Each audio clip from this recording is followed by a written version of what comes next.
Hello students, this is part 5 of P block class 12th chemistry and first question है NO2 dimerise क्यों होता है। सबसे पहले आप डाइमराइज का मतलब समझिए। Behave as odd electron molecule and form N2O4। जो हमारा NO2 है इसमें जो इलेक्ट्रॉन्स होते हैं वो ऑड नंबर में हैं, तो ये ऑड मॉलिक्यूलर स्ट्रक्चर दिखाता है। स्टेबल होने के लिए ये NO2O4 बनाता है, इसीलिए हम कहते हैं कि NO2 क्या हो रहा है, डाइमराइज हो रहा है। नाउ व्हाट इज़ H2N2O, ये क्या होता है? Nitric acid? नहीं, नाइट्रिक एसिड का तो HNO2 फार्मूला है, नाइट्रिक एसिड HNO3 होता है। सो आपका H2N2O2 होता है hyponitrous acid. Hyponitrous acid. Why nitrogen has many oxidation state? Nitrogen में काफ़ी सारी ऑक्सीडेशन स्टेट पाई जाती है, इसका रीज़न क्या है? क्या ये 78% अवेलेबिलिटी है, या नाइट्रोजन अपने ग्रुप में सबसे उसका स्मॉलेस्ट साइज़ है, या नाइट्रोजन की एक क्वालिटी है कि ये 3 इलेक्ट्रॉन्स को ईजिली या तो लूज़ करेगा या ये गेन करेगा स्टेबिलिटी के लिए।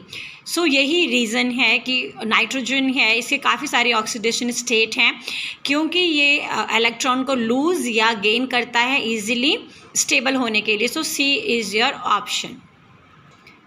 नाइट्रिक एसिड को हम एक्वा फॉर्टिस भी कहते हैं, और एक्वा फॉर्टिस का मतलब होता है कि जो नाइट्रिक एसिड है ये पानी के जैसे दिखता है और जो इसकी विस्कोसिटी होती है वो भी वाटर के ही जैसे होती हैं।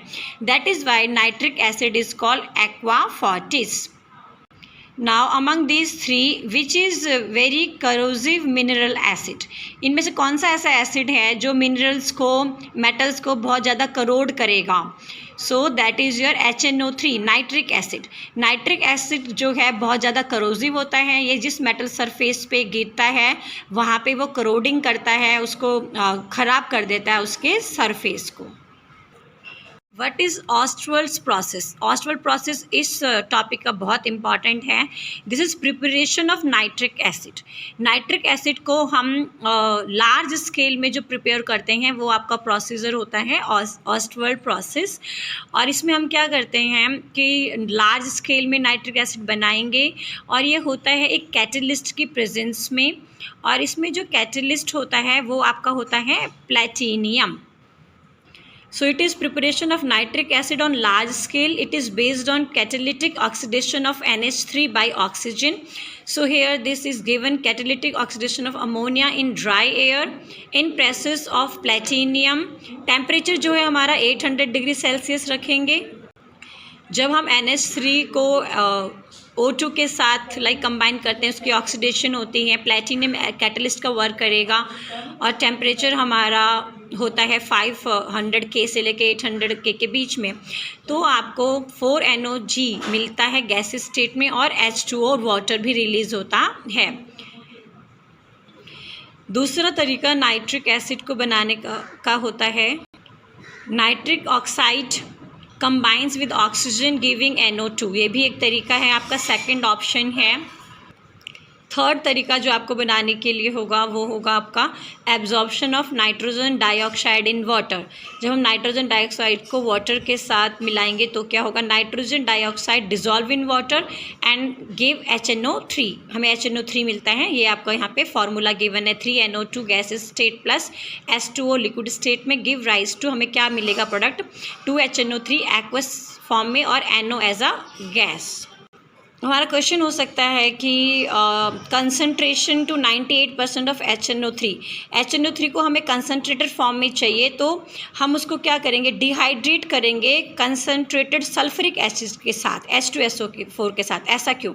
आपको ऑप्शन में आ सकता है कि when we need HNO3 in concentrated form with which acid we will combine it, तो आपके पास ऑप्शन में होंगे, आपका आंसर होगा H2SO4, क्योंकि जो H2SO4 है ये बेस्ट डिहाइड्रेटिंग एजेंट है। Qualities of HNO3 nitric acid के बारे में समझते हैं। सबसे पहले ये कलरलेस होता है, इसका कोई रंग नहीं होता, ये गैसियस स्टेट में होता है, और एज अ प्लानर मॉलिक्यूल और जो कंसनट्रेटेड नाइट्रिक एसिड होता है ये स्ट्रॉन्ग ऑक्सीडाइजिंग एजेंट होता है, इसीलिए ये मेटल्स को करोड करता है, केवल नोबल मेटल्स को छोड़ के, जैसे कि गोल्ड या platinum. Chromium and aluminium don't dissolve in concentrated HNO3, ऐसा क्यों है? So the reason is HNO3 is strong acid, HNO3 exists as planar molecule, या they form passive film of oxide on their surface। ये जो metals हैं ये अपने surface में एक लेयर बना लेते हैं ऑक्साइड की, इसीलिए ये HNO3 में डिज़ोल्व नहीं होते। Brown ring test is use to check, किस चीज़ की प्रेजेंस को हम चेक करते हैं ब्राउन रिंग टेस्ट के माध्यम से? नाइट्रेट की। Nitric acid is used in fertilisers में यूज़ करते हैं, एक्सप्लोजिव में यूज़ करते हैं, पिकलिंग ऑफ स्टेनलेस स्टील में करते हैं। जब हम स्टेनलेस स्टील्स को ट्रीट करते हैं HCl के साथ या H2SO4 के साथ, उसके ऑक्साइड्स की स्केल को रिमूव करने के लिए उसको हम पिकलिंग कहते हैं। या etching of metals, etching of metals का मतलब होता है use of strong acid to cut metal surface, या ऑक्सीडाइज इन रॉकेट फ्यूल। इन सभी प्रोसेस में, रीजन्स में हम नाइट्रिक एसिड को यूज़ करते हैं। Which is use for nitric acid preparation on large scale. Nitric acid को हमें लार्ज स्केल में बनाना है तो हम क्या यूज़ करेंगे? थर्मल डिकम्पोजिशन, हेबर्स प्रोसेस, या ऑक्सीडेशन, या ऑस्टवर्ल्ड प्रोसेस। सो हम यूज़ करेंगे ऑस्टवर्ल्ड प्रोसेस, क्योंकि हेबर्स प्रोसेस में तो हम नाइट्रोजन बनाते हैं, डाई नाइट्रोजन बनाते हैं। सो हेबर्स प्रोसेस से आप बनाते हैं NH4, लेकिन ऑस्टवर्ल्ड प्रोसेस से आप बनाते हैं nitric acid. 8th question, catalyst क्या होता है? What is catalyst in Haber's process and Ostwald process? Haber's process में हम आयरन यूज़ करते हैं, ऑस्टवर्ल्ड प्रोसेस में हम प्लैटिनियम यूज़ करते हैं। What is the ratio of ammonia and air in catalyst oxidation? So ये जो रेशियो होता है अमोनिया और एयर का किसी भी कैटालिटिक ऑक्सीडेशन में, इनका होता है 1:10। So go through these MCQ and score well in your exams. Thank you.